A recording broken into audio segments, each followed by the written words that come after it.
I recently watched a climbing guide with thousands of views, and most of it was wrong. And it wasn't wrong in a small way. It was wrong in a way that will actively hold back your climb. So here's what actually separates gold players from Grandmasters, from someone who's been both. If you're new here, I'm Buzz. Let's get into it. I wanted to start this off with the most important concept of climbing in Overwatch: positioning. Positioning is the single highest leverage skill in this game.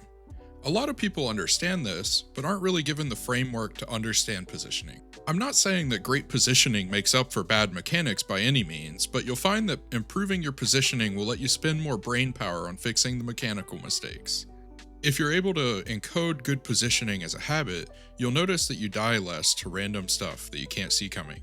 I want to go ahead and break down the aspects of good positioning. The first important aspect is playing cover. I always play 2 steps away from cover at any given time. I like to call this the Diva Bomb rule. The Diva Bomb rule is that if I were to throw a Diva Bomb at you right now, and you couldn't avoid dying from it, then you are too far from cover.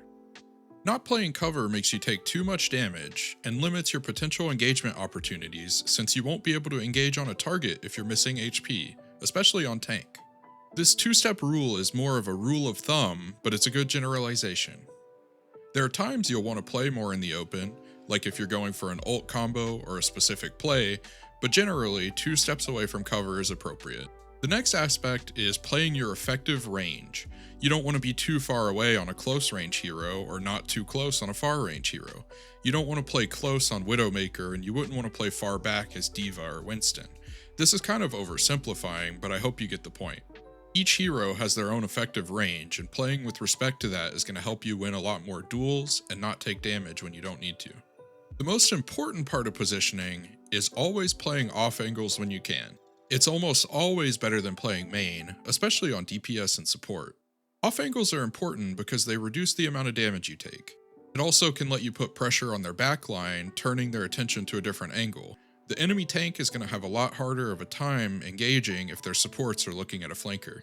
And I don't want you to think of flanker as just Genji or Tracer. Most heroes in the game, especially DPS and supports, can flank in some way or another. Another aspect of good positioning, especially as a tank, is playing in the LOS of your supports. If you're able to play in the LOS of your supports, it can ensure that you're able to get help on your engages. And even if you can't see your supports in direct LOS, understanding where they are will help you understand where to peel back for help. Even in high ranks, I notice players not playing the LOS of their supports. This leads us into the next skill for climbing rank, which is trading resources. Lower ranked players don't always understand resource trading. Resource trading impacts every single team fight in a major way. To start this section off, what are the resources that you trade in a team fight? I've worked with professional coaches, and they agree that these 4 resources define a team fight: space, HP or armor, cooldowns, and ultimates.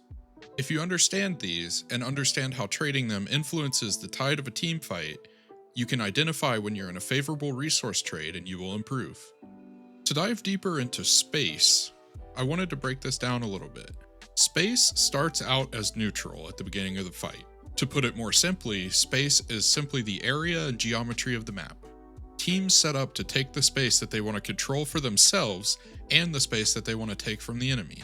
The goal of controlling space isn't to take all of it, but it's to play the space that's favorable to your team's composition and to your team's goal. If you're on defense or on a retake scenario, you want to put pressure on them in their rotations. If you're on attack, you want to put pressure on an off angle to pull their resources away from the main choke, which makes it easier for your team to rotate. When you control space that is favorable for your team, you can heal, recharge cooldowns, and wait for the right moment to engage. Also, when you're playing forward in the space that you own, it gives you the opportunity to back up to the next corner, charge your resources, do a soft reset, and then go for another fight when you have a better advantage. The reason I say that is because it's important to know that giving space isn't always bad. It's a resource that you trade with the enemy. The next resource I want to talk about is HP and armor. A lot of players don't really consider HP as a resource, but that's 100% a mistake. HP is the resource that lets you start an engagement on your terms. Ensuring that you're playing cover and playing to your space ensures that you won't be poked out before you want to engage for a fight. This also helps with not getting your cooldowns forced out, which is one of the resources I'll talk about later. Understanding the resource advantage for HP is important in a duel as well, because if you're winning the HP trade, you can push further and extend your angle. And on the other side of that, if you're losing your engage and you're losing the HP trade, you can retreat to your cover. HP is a much more simple resource than space. HP is a lot more simple of a resource than space, just make sure you're full HP before you engage and you'll be okay. Now I'm going into the last two resources here, and some of the points are going to be similar between the two. Cooldowns and ultimates are very similar in the fact that they are both cooldown abilities. Ultimates just have much higher value ceilings and define teamfights more than a cooldown does. As cooldowns are a resource, they exist to be traded, not hoarded and not wasted. I noticed two main failure modes, either holding your cooldowns too long waiting for the perfect moment, or burning them mindlessly with no trade in mind. For example, as a character like Genji or Tracer, you may want to bait out the Cassidy's flashbang and then use your cooldowns to be more aggressive on him. Before you go into a fight, understand what you need to trade your cooldowns for. It could just be burst healing or damage, or it could be to force the enemies out of a position. Understand if you want to use your cooldown offensively or defensively. Offensive cooldowns push an advantage, and defensive cooldowns deny the enemy an advantage. A good one I like to think about is Sigma's Rock. A lot of times in the tank mirror, if you're holding your rock, you can actually be getting more value out of it than throwing it into like a Rhine shield. If you use that rock, the Rhine is more free to swing on you. Similar concept with Ana, if you throw your sleep dart into the choke, it might give the flanker an opportunity to get onto you. On the other side of that though, some cooldowns are very flexible and have value offensively and defensively. Ana is a good example of this. Her nade has great value offensively and defensively depending on how you use it. It can be used to up your burst healing on your tank or to heal yourself, or it can be used defensively on a character with lifesteal, like Junker Queen or Mauga. Being able to time your nade to the Junker Queen's shout or the Mauga's shout can shut down their engage single-handedly. It's important to understand that you can use that cooldown in either way. If you're against a Mauga as Ana, for example, it's almost always valuable to offensively throw your nade when he uses his shout.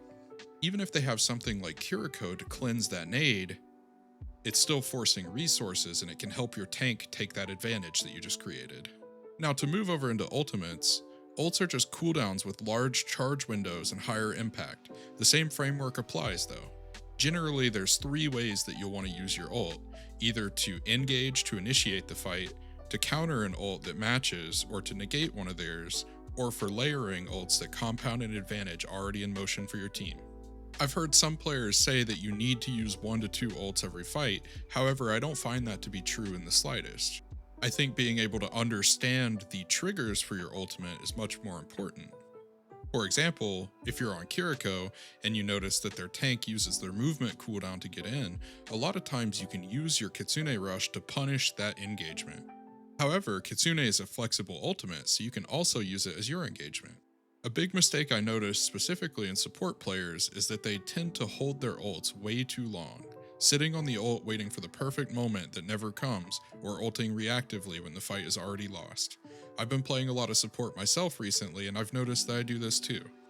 Basically, use your ultimate to push an advantage or to retain space that you already own and you don't want to give up. To summarize resource trading, every decision that is made in a team fight is a resource trade.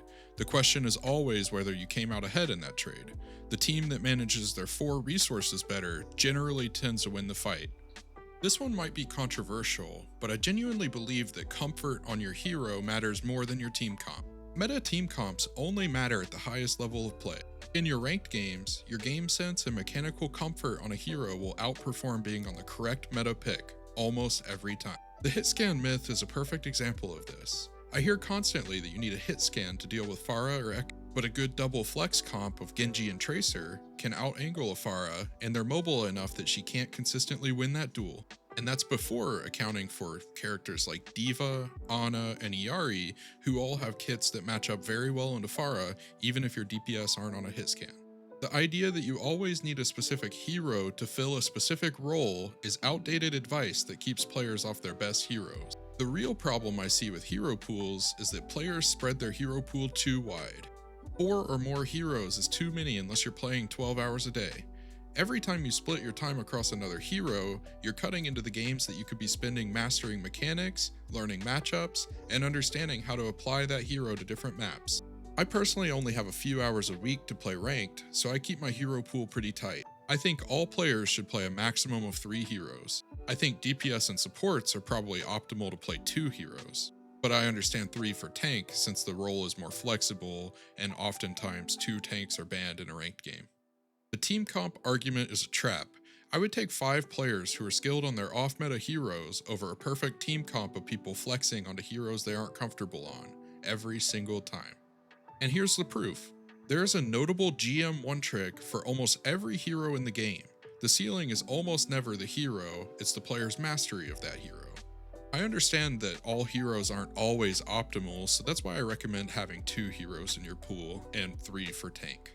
Also, this isn't meant to be a hard rule, this is just general advice for people who don't have a lot of time to play the game. Into the last segment here, ult tracking is incredibly important for understanding your enemy's plan. If you know what ults that they have, it'll tell you what they plan to do. Ult tracking is binary, you're either tracking ults or you aren't, and most lower ranked players aren't tracking ults. For example, if you're on something like Juno versus a Junker Queen, you don't want to use your Ray until you see the Queen ult come out, since her ult counters your ult completely since it cuts off your healing. That's not always the case, maybe there's a chance that the Queen is dead and you can push the advantage that you have with your ult even if the Queen has ult. But generally, if their Queen is alive and you have your Juno ult, you want to see that Queen ult come out first. It's also important against ults like Grav or Flux, since you can know to not stack as tightly to your team, since that will give them more value out of their ult if they hit you all. Ult tracking is also important to understand when you have an advantage in the ultimate economy, since you can sometimes press the gas pedal with an engagement ult and force them into matching with their own suboptimal ult or winning the fight outright. If you've never ult tracked before, I understand that ult tracking can be a daunting task. I've found 2 good ways to practice. The first is by playing a game and tracking 1 or 2 players' ults on the enemy team until you're eventually comfortable tracking all 5. The second way to practice it, which is my preferred way, is by watching an OWCS match with sticky notes covering the ult charge at the top of the screen and then trying to ult track between fights. You can pause if needed, but eventually the goal is to be able to do it in real time. You'll only want to pick one of the teams to track the ults for, since you'll never need to track both as your teammate's ult charge always shows on the tab menu. Every time you ult track, take notes of what ults you're over predicting and what ults you're under predicting. This data will be your feedback on how good your ult tracking is. These 4 tips make up my improvement framework. The 4 concepts I spoke on today are the tips that will allow you to climb to heights you didn't think were possible. Positioning helps you win favorable resource trades, hero mastery lets you execute your plan based on your matchups and the map you're on, and ult tracking lets you decide when and how you want to approach the fight. Knowing these concepts is only about a quarter of the problem. The gap between knowing and implementing the solutions is where most players live. It's not possible to work on all 4 of these at once. Your brain does not have the bandwidth for that, and you'll likely autopilot on all of them if you try to work on them all at once. Pick one of these concepts and create a specific, actionable goal to work on under that concept umbrella, put it on a sticky note, and make it your only focus for the practice session. You can do a diagnosis VOD review to start it off if you don't know which one is costing you the most wins, but likely if you're a lower rank, working on any of these will help you improve. After your practice session, you can do a maintenance VOD review to see how you're improving at the concept. I went more in depth on this improvement framework in my ADHD video, which will be on the end card of this video. If you got this far into the video, I genuinely thank you for sticking with me through this whole video. I know it's a lot of information, but breaking this down into smaller actionable goals will provide improvement during your climb. If you learned from this, please leave a like on this video and subscribe to the channel. If you're interested in finding a community with others trying to improve, please join my Discord server, which is linked in the description. Also, I live stream on Twitch every Wednesday and Thursday at 8 p.m. Eastern Standard Time. Come stop by.